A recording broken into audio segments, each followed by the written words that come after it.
Good afternoon, everyone, and welcome to our event on making college pay with Beth Akers and distinguished guests. My name is Andrew Kelly. I'm the Senior Vice President for Strategy and Policy here at the University of North Carolina System.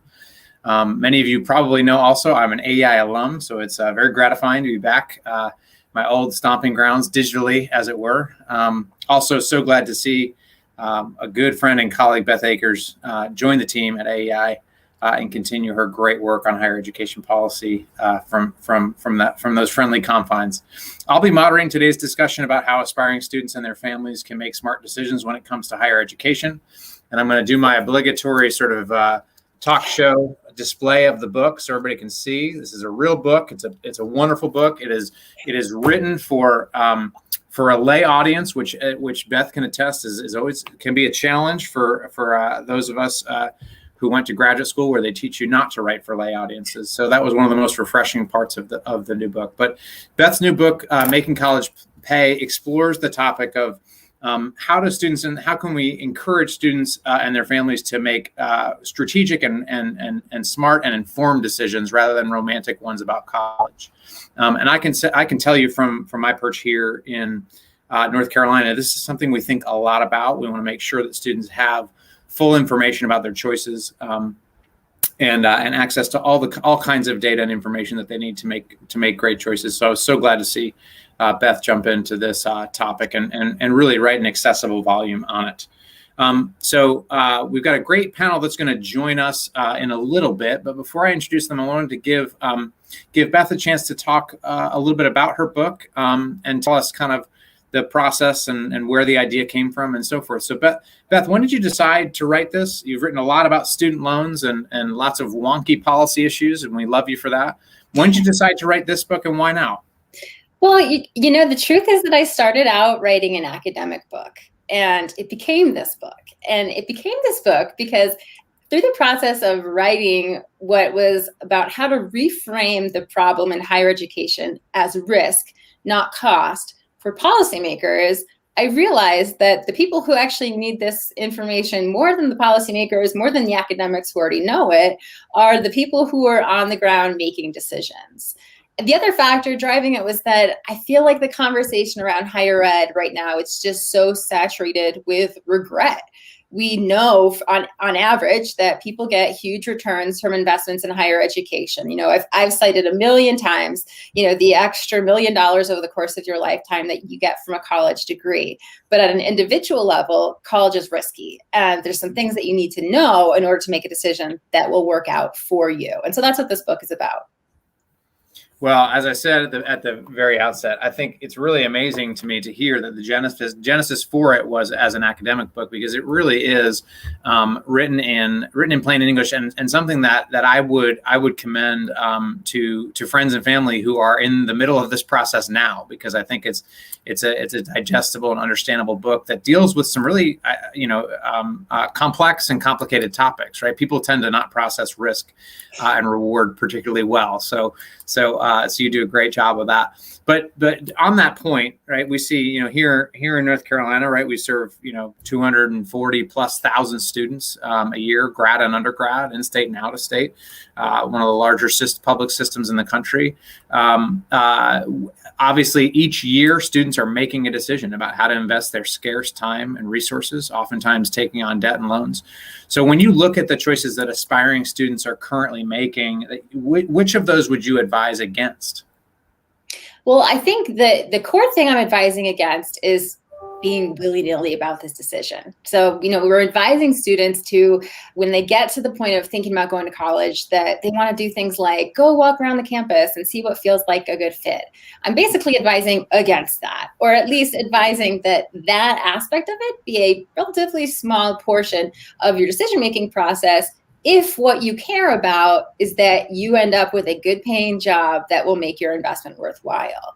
And so the kind of proactive thing that people should be doing, and what I recommend, is shopping with data. So start backwards, right? Decide where you want to end up, and then figure out what is the most efficient cost-effective path to get there. And I think that's kind of antithetical to the way that people think about college right now, that it's kind of this springboard that you finish high school and then you just, enter onto this springboard and it will just launch you into something wonderful. And that's a great way to approach college if you have a trust fund. But for the 90% of students who go to college and say that their number one goal is to get a financial return, it's probably not the best path. So I'm really advising to just use a different framework for thinking about it, starting at the end, working backwards, and doing a cost-benefit analysis, right? We think of that as kind of a wonky thing, but I lay out in the book that it's really just saying, what do you expect to get and what do you expect to pay?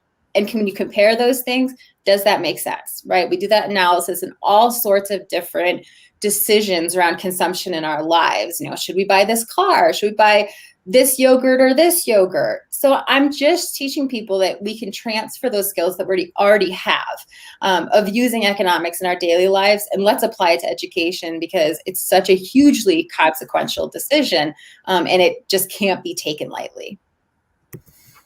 So I think you're speaking my language in many respects.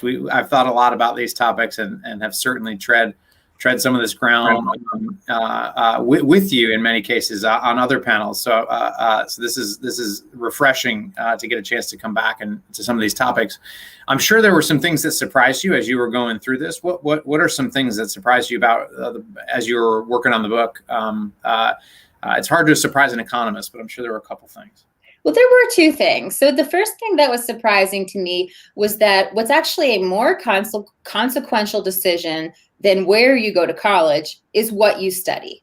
I probably should have known that. But when I came to looking at the data and I was digging into the research that Doug Weber has done really extensively on this subject, it became just really obviously clear, that we're putting way too much emphasis on choosing a college and not nearly enough on choosing a course of study. And again, I'm not pushing anybody to say that you have to make the decision that will make you the most money in the long run, right? That's a criticism that I get a lot of times. That's not the point. The point is that a lot of people need for this to be a decision that pays in the long run, and paying close attention to your program of study is an important one. The second thing that I found kind of surprising is I really wanted to give readers a roadmap to options outside of traditional associate's and bachelor's degrees. I'm familiar with all the data from the college scorecard. I've been a long-time proponent of people using that, of making that better data so that we can make informed decisions. And I realized that outside of the traditional degree space, we don't have great information for consumers. So if I want to go to some sort of certificate or training program, there's no website I can tell you to go to and say, here are where all of your options are. And so that was surprising and disappointing to me as an economist and as somebody who's trying to help people navigate this path. Sure. Well, that gets to some of the real nitty-gritty policy issues, right, that we've got to fix in order for people to make better decisions on this front, which I'm sure we'll get into toward the panel discussion. So two last questions for you. The first is, if audience members take one thing away from the book and discussion, what should it be? What I'd love for people to understand is that the core challenge, both for policymakers and for individuals, with spending on higher education is not the cost, but rather it's the risk. I can say until I'm blue in the face that college is worth it. And on average, it's worth it. But that doesn't get to the fact that we have a policy problem and an individual problem in this country, that we rely on higher education as the core mechanism for social mobility in our economy. And yet it doesn't always work. So if we characterize the problem that way, I think we arrive at more sensible solutions. That's great. Now let me turn that question before we jump into our panel and ask, if you were advising leaders of universities like the ones that I work with, whether they be a chancellor or a CFO or a chief academic officer, how would you suggest that they respond to what they would read in your book? Something I think that's really exciting is the innovation that's happening around the guarantee of outcomes. So what we're seeing is that colleges are getting into the business of offering insurance. So they're saying, come to my school, I guarantee that you'll be making this much after you graduate. And if you don't, I'll help you pay back your loans. Those those policies come in all different shapes and forms and sizes, but I think they're really exciting. I don't know what the future of that genre of financial product is going to look like, but I'm really excited when I see institutions getting on board with those sorts of tools. So I'd be excited if that's what they took away. Well, that's great. Thank you. I want to take a second to invite our panelists in and open up this discussion a bit. We'll certainly hear more from Beth on this topic, on her book, but I want to make sure we get our other panelists in the room here. Here's Josh Mitchell and Vince Marinia from Braven. So let's do a quick introductions around the room here so that everybody knows who everyone is. It's good to see Josh again. Josh, haven't seen you in many years, but Josh Mitchell is a reporter for the Wall Street Journal where he covers economics and student debt, and for my money is among the best people who's today writing about these issues, particularly his work on student debt. Josh, it's a pleasure to be here with you again. Thanks. And to see you again. Sure. Yeah. Thank you. And Vince Marinia, Vince, I think I'm saying your last name right. I hope I am. Is the executive director of Braven, where he supports thousands of students at Rutgers University, Newark, transition from college to career. Vince, as a proud New Jersey native who has now relocated to North Carolina, I loved to see Rutgers University, Newark on this sheet here. So great to meet you. Thank you for being here. And of course, we'll hear from Beth again. So we'll do some moderated discussion here for a bit on the topic of the book, and then we'll pause at the end for a 15-minute Q&A session. So if you're on Twitter, the event hashtag is #MakingCollegePay, one word. And if you have questions throughout the event, use this hashtag to submit them for the Q&A section, or send them to olivia.shaw, SHAW, @aei.org. So let's start out with some questions here for particularly for Josh and Vince. So Josh, when you took a look at Beth's book and you compare it to the work that you've done, particularly on student debt, how useful do you think this book is going to be to some of those folks that you feature in your stories who tended to have maybe made some suboptimal choices on their higher ed investments? I think it's of great use. And I think that we have seen a transition in public opinion over the past 5 or 10 years. Just as an example, we did a poll, it was about 5 or 6 years ago, where we said, is college worth it? And 5 or 6 years ago, overwhelming majorities in both parties answered yes to that question. And then we asked that right before the latest election, and there was a very big shift. And so now roughly half of the overall population say yes. A lot of Republicans say no. But there's even been a downturn on the Democratic side of people saying college is worth it. So I think, in some ways that's kind of sad, because you have people that have turned against this institution that has been this really widely respected institution for years and years, which is college, which has always been known as like a path to the American dream. And it's kind of sad to see people who have lost faith in it. I think that the upside is, and this is where I think Beth's book comes in, is people are more aware.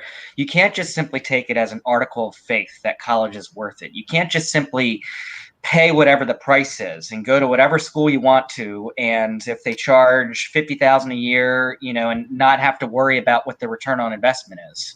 And I think families are waking up to that. And so, and as more information comes about, particularly with the college scorecard, families can take a look at, okay, well, what am I paying and what am I studying and what am I going to earn when I come out of college? And so the more information we have, and I think Beth has really done a good job here of trying to show students this, the more empowered they are to not get themselves in too much debt that they won't be able to repay. Thanks, Josh. And I think the shift in public opinion and sounds to me, I've seen some of these data are here in North Carolina as well. Some of it is, to Beth's earlier point, it's really starting to, in some ways, price in some of that risk, right, into the way that they're thinking about whether college is worth it. So Vince, talk to us. I would love to hear a little bit more, and I think the audience would too, about Braven and how does Braven relate to making college pay? Excellent. Thank you so much for having me. And I will say, as the father of a young child who is years away from going to college, having a tool like this to start to think about how we prepare her for college and the selection process, it's just valuable. So thank you, Beth, for this. So the work that we do at Braven really is about exactly that, which is how do students upon graduation put their degrees to work. So our work is primarily focused, our chief goal is that our fellows who go through the Braven experience graduate into a strong first job within 6 months of graduation. The reason 6 months is an important marker is because there are a number of statistics and studies that show after the 6 month mark, it becomes increasingly more challenging to identify the job for your degree. And so what we do is we work, we are a course, students who sign up to take the Braven experience go through a 15-week experience where they really are developing the knowledge, the skills, the experiences, as well as the confidence to secure a strong first job upon graduation. And so when I think about, for our work, primarily we're working with underrepresented students, mostly first in their families to go to college.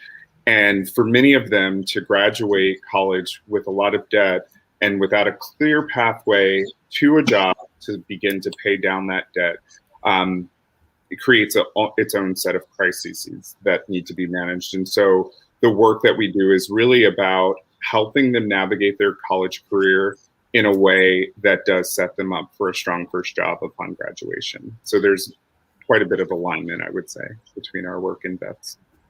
That's great. And just to stick with that for 1 second, and then I want to have Beth reflect on some of this.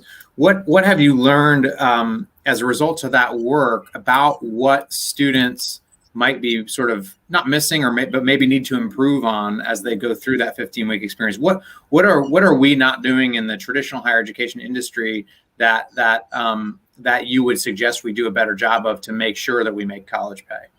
Sure. I mean, I would say the number one piece that a college or university could do is really raise the awareness around the particular issue. So for many students, typically first-gen students really see that with the diploma comes a contract for a new job. When in reality, many of us are working on our jobs or should be working on our jobs the moment you step foot on campus, right?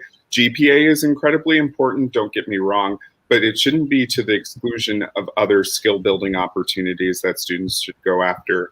It shouldn't be to the exclusion of students really actively building out their personal and professional networks, So when we think about some of the statistics around how important networks are, so, your chances of getting a call back from a cold application is 1 out of 150. It decreases to 1 in 16 if you have a strong network.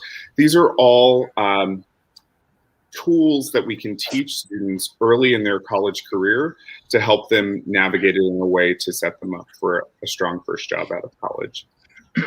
That's great. That's a great segue, I think, to a question I think about.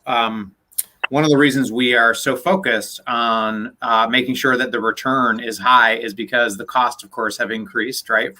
In some cases for lots of good reasons, and in other cases maybe for more dubious reasons. But Beth, because those costs have increased, and in some cases, state support in many states hasn't kept pace. We're lucky here in North Carolina in that it has. We're very generous General Assembly toward our university system. But many students these days find themselves in the position of having to borrow. Right. And so one of the things I think that we've seen, at least anecdotally, and I think even in some of the public opinion data that Josh cited, is some reluctance, some fear around student loan debt. And I would be interested to know, based on your book, what advice would you give to a student who's considering borrowing to afford the cost of attendance? I really like to say that we should think of student debt as a tool. So tools can be really helpful. The chainsaw can be a really helpful tool. It can also chop your leg off. So the point is it needs to be used correctly, okay? So what I walk through in the book is how to make a decision that you're comfortable with financially, one that pays, one that delivers an ROI. If you have an investment lined up for yourself based on investing in a degree and then going out into a certain career, and then you borrow through the federal lending program, which has low interest rates, it's significant benefits through their safety net programs, then borrowing is not so scary. I mean, we've all gotten very comfortable with the idea that you should borrow to buy a house in this country, right? No one feels like they have failed if they've got a mortgage debt on their balance sheet for 20 or 30 years. But in contrast, we don't feel that way about student debt, but maybe we should. Federal student loans have very low interest rates, lower than any credit you could get in the private marketplace. And if you don't make enough money or don't make a lot of money relative to how much you borrowed, the government's going to forgive it eventually. The government may forgive it all eventually anyway. So I think there's a lot of good reasons to keep student debt on your balance sheet as an individual consumer for a much longer time than people seem comfortable with. So I try to say, think of using debt to your advantage. Don't be a victim of debt, but realize what it can do for you and use it strategically to your advantage. Josh, what do you think? Do you agree with that take in general? Is that you share that Beth's perspective? You've done a lot of reporting on the some of the challenges of borrowing. What do you think?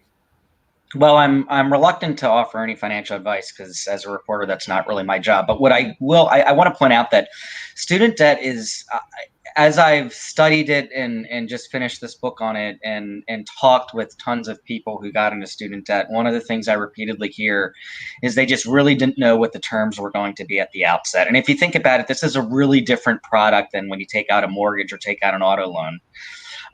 You're taking out multiple loans throughout a year. And Congress has changed interest rates here and there. I have people who, went to school and one loan, the interest rate was this, and then maybe the policy changed in Congress and their next loan, it was a higher rate. Tuition increases faster than they expected. I was actually talking with an enrollment management consultant, asking him one time, these are the consultants that a lot of colleges hire to figure out what's the highest price they can charge students. And I asked him, I said, you are as involved as anyone with, the pricing of higher education. Why is the price going up consistently over time? And he said, because the colleges get you in as a freshman and you're kind of captive and they know it's going to be tough to transfer out. So what's, raising 4%, tuition 4% versus 2%. Might as well go for the 4% their sophomore year, and then junior year another 4%. And then by the time you leave, tuition is far higher than what you initially went in there for. And oh, by the way, interest is accruing on a lot of your loans because they're quote unquote unsubsidized loans.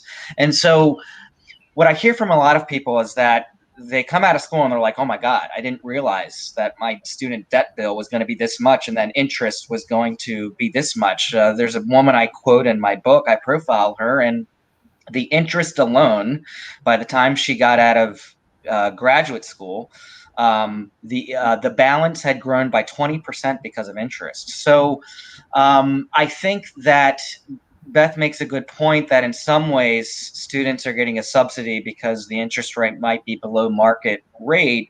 But I also think that, and Beth, this gets to why you wrote this book, there's a lot of confusion and the system is opaque and people feel like they're shocked when they realize how much they end up having to pay. And then we can get into a whole other discussion about how income-based repayment changes the whole equation, but I'll stop there.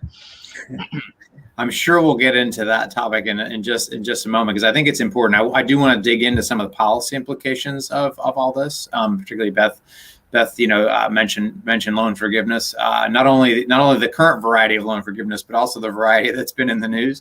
So I do want to talk about that. But Josh, your point about kind of the incentives, let's say, and the strategy on the part of institutions. I would say that generally public institutions are under a different set of constraints than privates in some cases with respect to the ability to raise tuition kind of willy-nilly.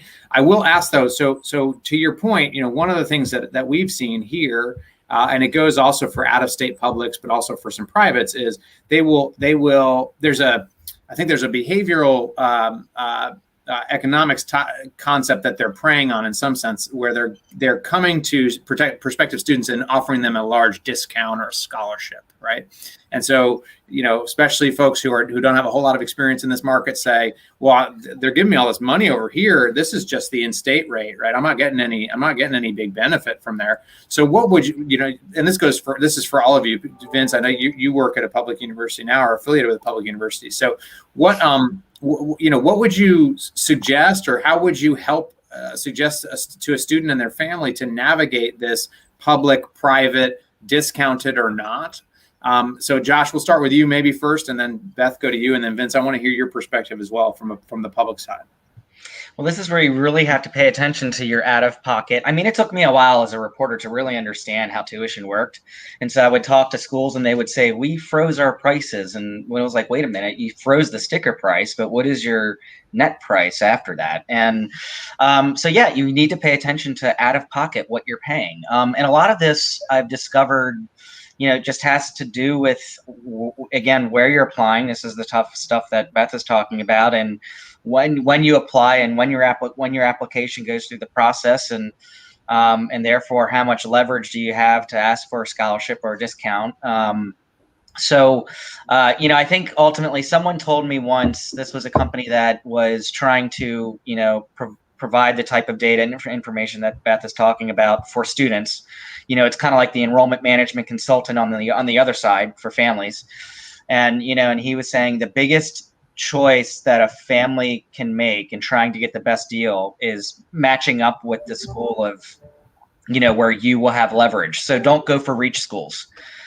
Like I applied to Northwestern. I didn't get the grades. Thank God I didn't get into Northwestern, because I would have ended up paying full price and would have been paying way more. I went to a state flagship university, got a perfectly fine education in state, and got a good job. So, Northwestern would have been a reach school, and I would have been so happy to, have that on my nameplate that I went to this top 10 school, but I would have ended up paying $200,000 and gotten a lot of debt for it, So Beth, talk to me about this sort of, dilemma, let's say, right? So to Josh's point, right? It seems to me like if you've got positive return on investment, right? It's all relative in some respects. Josh just mentioned his own career, right? So Northwestern versus the state flagship, both of them probably pay off, right? On the calculus that you lay out in your book. So talk to me a little bit about how you might help a family or a student navigate that kind of discounted tuition that's still a little pretty high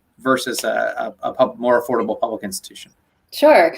So one of the things I like to say about my book is that it's not prescriptive. It's not going to tell somebody what's the best decision for them, but it's going to give them a framework for thinking about what is the best decision for them. And so I like to say, in economics, we have these things called utility functions. It takes a bunch of parameters and it tells us how happy it will make somebody, right? If you have this much pizza and this much beer, that's the old textbook example anyway. So I like to figure out your utility function as an individual or as a family and say, what are the things that are important to you and how happy are they going to make you, right? I'm assuming that finances are a big factor because surveys tell us they are for most students. Maybe there's other things. Maybe in your personal community, prestige of institution is so valuable for whatever reason, any reason, that you want to weigh that higher. And for Josh, had he gone to that higher price institution, paid full price, it may have paid off, maybe even more or maybe less than where he is today, of course. And so there's no right decision. I think the point is to be clear about what are the things that you value and ensure that the decision that you're making actually matches your values rather than just being the decision that you kind of come to by being just, riding down the river of college excitement and all that comes with that.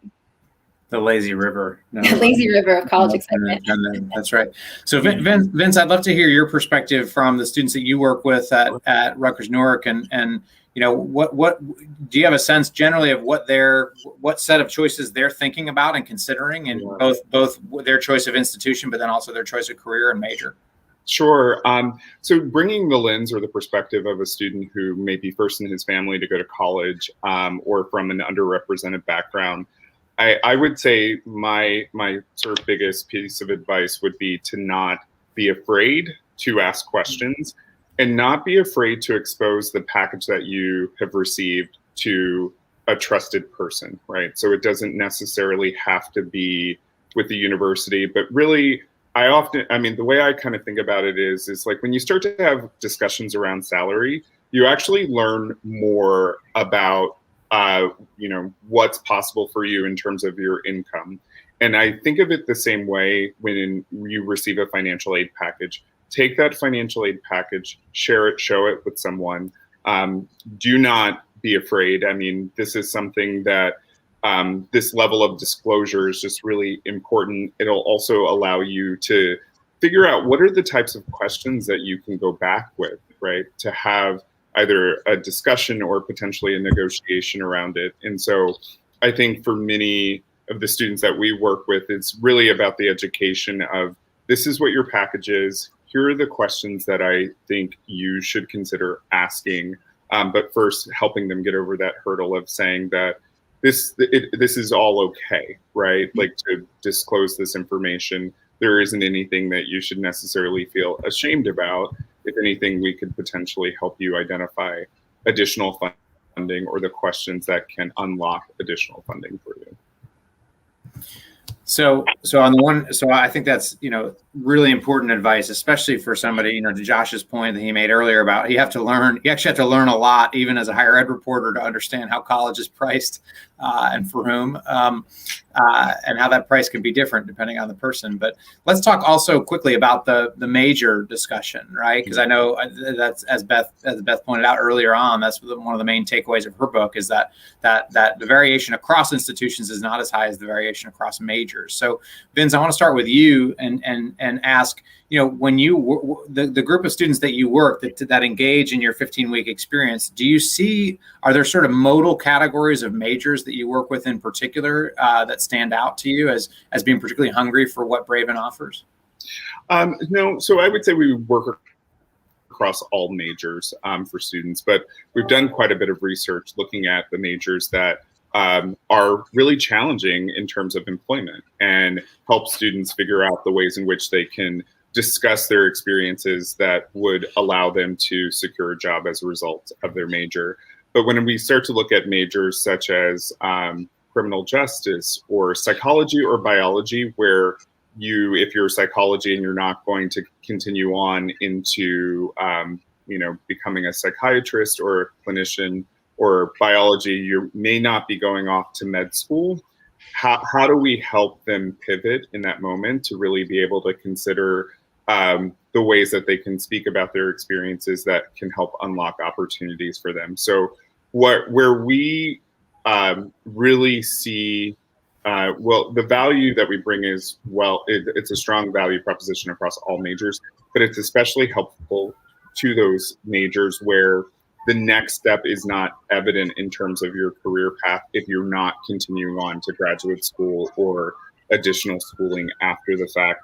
Additionally, the role of the minor helps, at least in our research, right? So you could be a criminal justice major, but with a minor in economics, that actually increases your chances, your outcomes of securing a strong first job. So really helping students understand, we don't do counseling on the front end. Students typically who join us have already selected their major, but we do help them really start to think about, if you haven't selected your minor, here are minors that complement this particular major really well in terms of employability. Yeah, that's great, man. I wish I'd had some of that advice when I was going to school.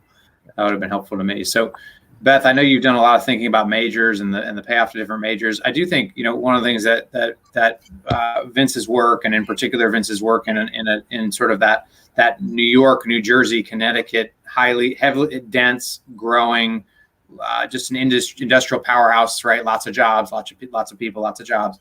How does sort of location of where students wind up affect their return, right? Because there's obviously what you study. But if what you study has jobs somewhere other than where you need to live or plan to live, right, that's going to be a challenge for you. So talk a little bit about location, and in particular, one of the things that we, just to tack on kind of a real world example, right? One of the things that we think a lot about is the footprint of our universities. We've got 16 public four-year universities. They're all over the state. rural, urban, right? So how do we think about, in particular, those rural universities that serve a lot of students from the surrounding counties, right? And making sure that those students have that economic opportunity without having to necessarily all concentrate in those urban centers, right? And further kind of exacerbate some geographic inequality. Yeah, so one of the things I'm really excited about with some innovative models of education is that there is a more intermingling of higher ed institutions and employers. And Braven is actually involved in this work. And I think a big part of maybe why they're successful, what they're doing is making sure that during this course experience that their students are involved in, they are interacting directly with employers, which enables them to have relationships and basically build that professional network. So I think when it comes to how do we ensure, as an institution that our graduates are going on to be successful, it's got to be that engagement. And that's a geographic question too. We sometimes think that everybody picks up and after high school graduation and moves across the country to go to college. The reality is that most people go to college right near home, and they're going to work and stay right near home too. And so the relationships that institutions can build with local employers will have huge returns for their students. And I think that model has been proven successful in places like coding boot camps, which are kind of like really new and exciting. And I think it's the reason they're working, right? They're kind of shaking up education. But all that they've really done is just really made that tight connection between education and employment. And that's something I think traditional education could learn from, and what Braven is really doing through their model. Mm-hmm. Vince, tell us about how you build those relationships. And then Josh, I want to get your take on some of these issues as well. Sure. I mean, I think for us, working with the employer community is essential for the effectiveness of our program. And so what we do is we partner with the employer community to give them volunteer engagement opportunities for their employees who really desire to give back and make a contribution.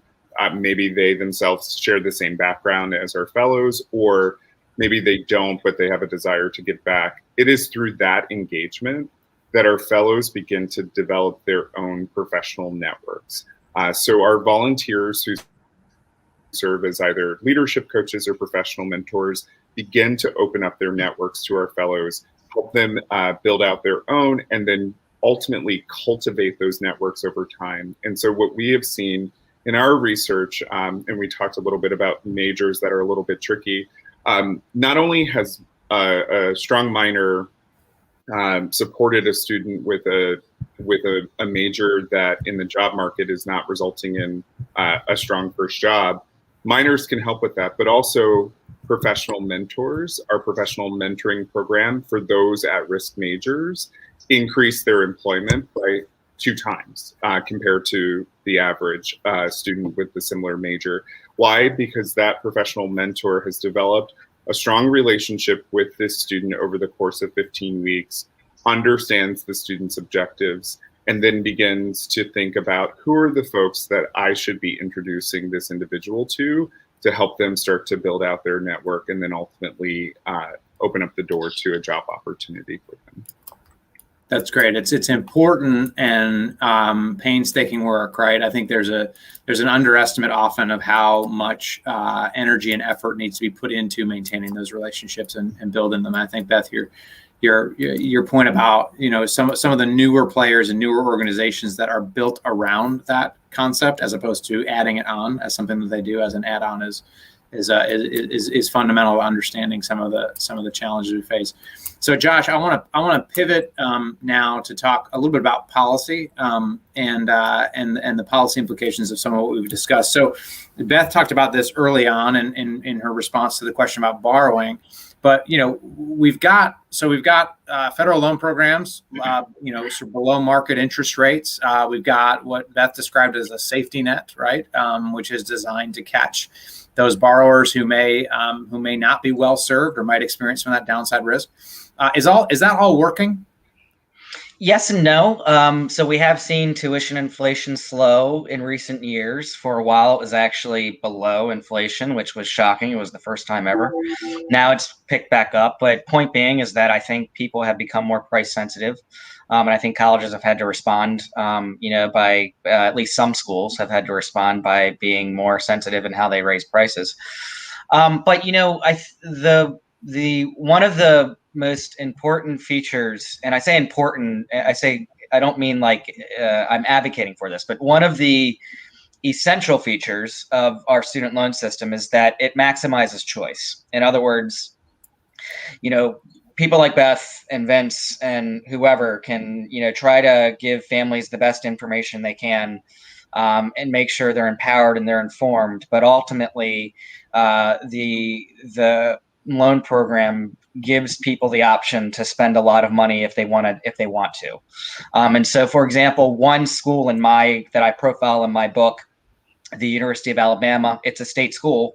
Most of their students are from out of state, and the school has.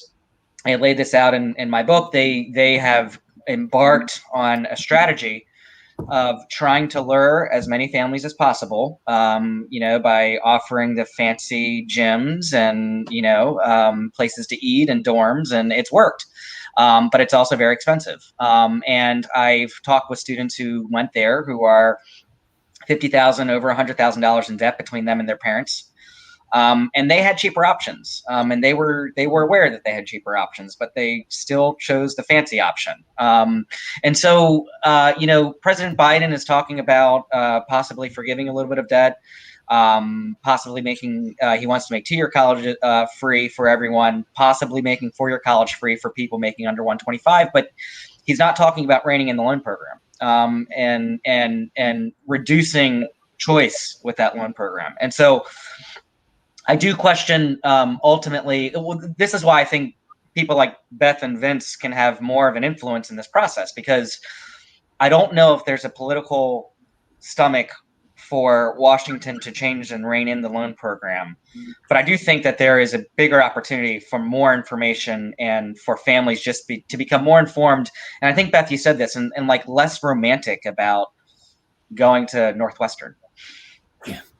So Beth, I want to stick with this, and because I want to have you have the last comment before we jump to some Q&A from the audience. But so I do want to sort of push a little bit on a comment you made earlier, right? Which it's always struck me that a safety net can quickly turn from what it's intended to be to something that sophisticated actors exploit, right, to their benefit. And so how do we avoid that? Because I think some of what Josh is pointing out is this notion that you can create a safety net with the best of intentions, right? But that we've seen, I think, in some cases, right, some behaviors that are I would say as exploiting some of that safety net to the benefit of private sophisticated actors. How do we get around that? Well, so there's two sides of this, right? So the book basically says, hey, this program's a little bit imperfect. Here's how you exploit it. And now I put on my policy hat and say, okay, here's how we fix the program so that my readers can no longer exploit it. That is my priority, I will say. I'm always going to put the public interest above the interest of my readers. But there are a lot of problems with income-driven repayment is the other name for this safety net, right? It basically means as a borrower, I can pay back on a monthly basis a proportion based on my income. So if I have low income, I'll have either a low or even a zero payment. And if I continue to make my loan payments for 10 or 20 years, depending on whether I work in public service or for a private company, I'll have the remainder of my loans forgiven. Great in theory. In practice, income-driven repayment is a set of overlapping mishmash of programs that students have a really hard time navigating, and there are concerns that they are being effectively administered, which is not surprising given their complexity. And so we need to fix that for sure. That's kind of like the basic. And then there's the question of, are the people who are benefiting really deserving of the benefits? Some research from Jason Delisle through AEI actually showed that a lot of the benefits from IDR are accruing to relatively high income borrowers who borrowed a lot to go to graduate or professional school. And so these may not be the people that we really want to target federal tax dollars towards helping out. And I think there's a case to be made that we want to think about reforming the safety net so that people who borrow more have to pay longer, have to pay more. People can afford it, will pay. And then maybe even increasing the generosity at the low end so that if you're a very low income borrower, somebody who just didn't get that income bump that's supposed to come from college, maybe you didn't graduate or your school is a lemon, we can bail you out. I think there's definitely a case to be made for that. The plan as it was designed was not particularly savvy in avoiding those kind of exploitative behaviors. That's great, and I think you make a good point, which is folks need to know about that these protections are out there, because there are people who are really hurting, right, and they're having trouble with this. At the same time, I think the policy wonk community has come to many of the same conclusions that you just laid out, Beth, about we need to be careful about designing that effectively. So I want to Let me just add to that. There's a shocking amount of agreement across the aisle, even on what needs to be done amongst the wonks. We kind of all think the same thing, but the political messaging is something completely different, which is hard to engage sometimes. Well, to Josh's point that he made just a minute ago, your colleague Beth, Rick Hess, and I wrote a number of times in work on the conservative agenda for education, that as much as people complain about the loan programs and Pell Grants and other things, there's rarely legislation introduced to do away with them, right? Rarely, if ever, I'll say. Right. So I want to take a moment to take a couple of audience questions. One of which is really spot on for the topic we were just talking about, and that is, what are your thoughts on the recently released analysis suggesting that the federal loan program will need a $500 billion bailout? Is this just faulty accounting? Did all these borrowers choose the wrong major, or is something else going on? Josh, maybe we'll start with you on that one. So I wrote that story, so I'm glad to talk about it. So the first thing to know is that accounting is an art; it's not a science, and it involves a lot of assumptions. And so, I'll try and not make this too wonkish and complicated, but every year when Congress approves the loan program, it basically has an estimate of how much loan money it's going to lend out for that year, and then how many cents on each buck, how much money it's going to make on those loans that it extends. And then later on, which is what's happened in recent years, it goes, oh, that loan money that we lent out in 2009, well, the payments that we were expecting people to send in are under what we expected. We underestimated, we overestimated. And so basically, there's this big debate that was happening in the Trump administration, and that's also happening in the Biden administration, about whether the government needs to do a better job of estimating how much people are going to repay. And this is where income-driven repayment comes in. A lot of this has to do with the fact that a lot more people are going into these income-driven repayment plans than Congress thought would.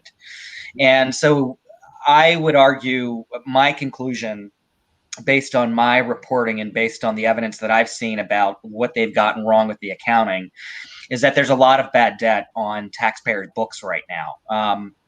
And I sort of make the comparison in my book that back in 2008, this is kind of like what the banks were going through with housing. It's not the exact same thing, but let's just take Sallie Mae, for example. They were a private student lender. They still are, but they ultimately had to get money from Congress to continue to make student loans. They essentially needed a bailout. And one of the reasons why was because they saw that they had a lot of bad debt on their books. They're going through the process. They went through the process that the government's going through now, which is that we extended all this debt. It was very risky debt, particularly to for-profit schools. Students aren't repaying them. We have to write it off. So Sallie Mae decided to basically write off a lot of that debt, and they also reformed their standards. Not out of the goodness of their heart, but because they're investors and Sallie Mae were taking a haircut. Right now, I think the government is going through a similar process where they're slowly coming to the realization that a lot of this debt that they extended over the years is not getting repaid to the extent that Congress expected. And so we're sort of at a crossroads about what to do from here. It increasingly looks like taxpayers are going to have to cover a bigger pile of this debt than they initially thought. The only question is how much, and we won't know the answer to that until 20 or 30 years down the road, when the life of these loans reach the end of the road. Beth, your thoughts on that? Well, look, I believe that education is critically important to our form of economy. So we need there to be mechanisms for social mobility that work in this country. And that also means that they aren't excessively risky. And income-driven repayment is going to be the solution to that. It's also going to be expensive. So if I felt that income-driven repayment were perfectly designed and this was the price tag, I might shrug my shoulders and say, maybe this is the price that we have to pay. I think that unfortunately, there are a lot of ways in which income-driven repayment is more expensive than necessary. And you know what, the dynamic that Josh explained is exactly right. I mean, federal budget accounting is, what did you say was an art? Maybe it's more of a magic even. It's, so I don't put a ton of stock in those numbers. And so when they're revised, I guess I don't put as much stock as some others do in those revisions. And again, if I felt like this was the policy that makes the most sense, I'd probably be okay with it. But as it is, it kind of makes my skin crawl a little bit. But it does seem like a symptom, though. I mean, just to add on to that,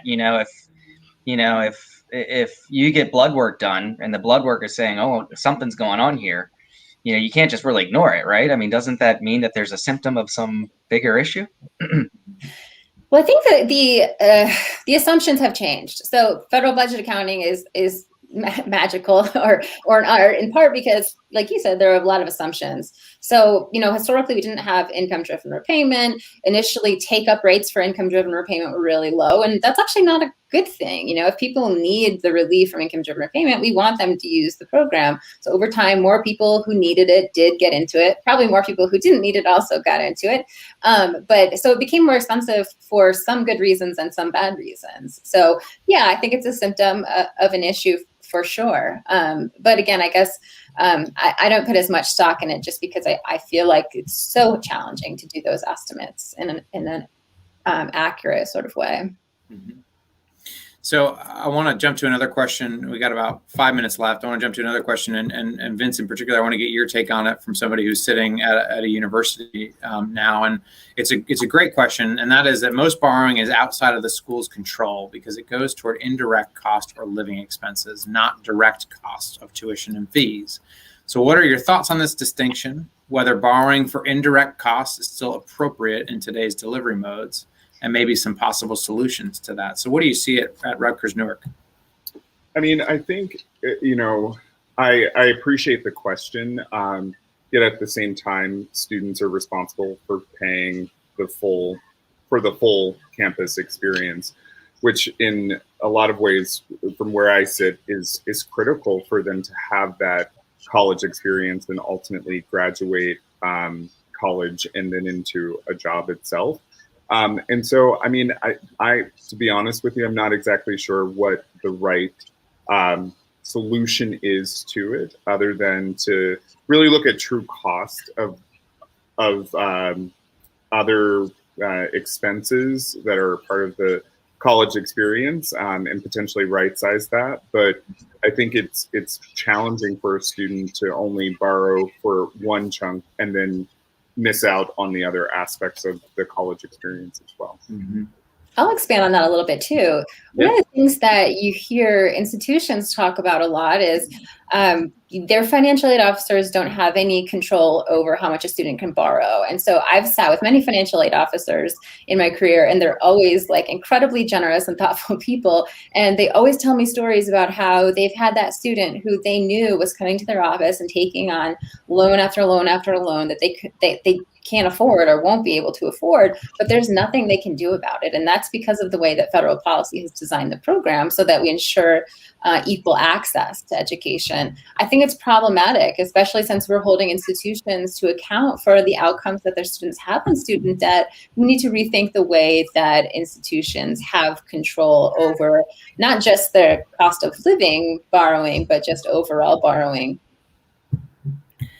I think that's a common refrain, and one certainly that I heard quite a bit in my time in Washington as well, was some frustration over that, especially given new modes of delivery, right? That maybe imply that there's fewer cost of attendance, less cost of attendance, let's say.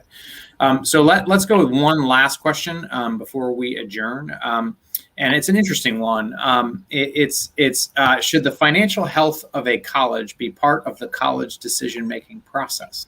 Beth, why don't we start with you, and then we'll hear any final thoughts from our other two panelists.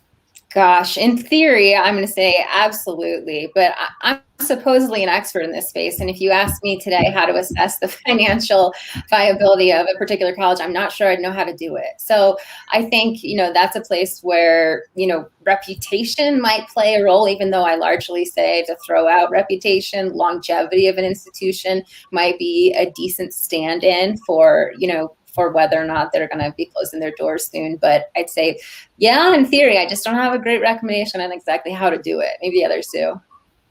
Josh, as a reporter who covers this industry, what do you think? Are we going to be seeing far more financial health challenges for the colleges that you write about in the future? Yeah, well, for some. A lot of it depends on what, and one of the challenges is that population growth has slowed down. And so that really affects the bottom line of colleges. I wanted to do one parting thought based on what you all just said.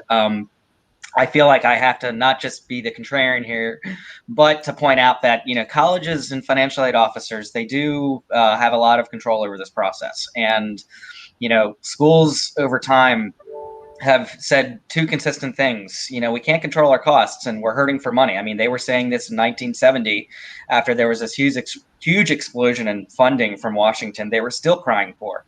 And so they're doing that now after the fact that inflation and tuition costs has risen at triple the rate of overall inflation. They still cry poor.